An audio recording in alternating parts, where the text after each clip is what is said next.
Welcome to the Slop Farm. Enjoy the video. You start by narrowing the search area and acting fast. Check pockets, backpacks, car seats, and recent rooms immediately. Odd places like behind cushions count. Once done, open the Find My app and tap Devices. Select your AirPods Pro or case if it appears.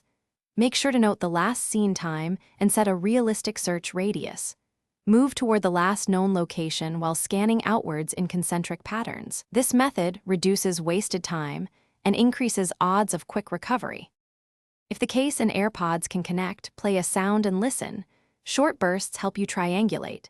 If no sound, use a Bluetooth scan app or a second iPhone to watch signal strength as you move. Stronger RSSI means you're getting closer. Make sure to perform a grid sweep for each room, inspect tiny crevices, and retrace each recent route slowly.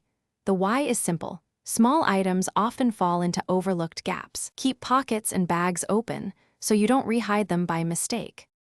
As you finish, expand outward.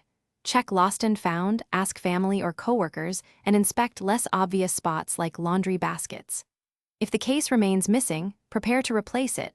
File a claim or contact Apple support to explore replacement or warranty options. Make sure to troubleshoot first. Reset Bluetooth on your device, ensure Find My is enabled and location services are on, and reboot both your phone and any linked device. These steps often restore visibility and can reveal the case if it was temporarily hidden. Thanks for watching. Consider subscribing if we helped you today.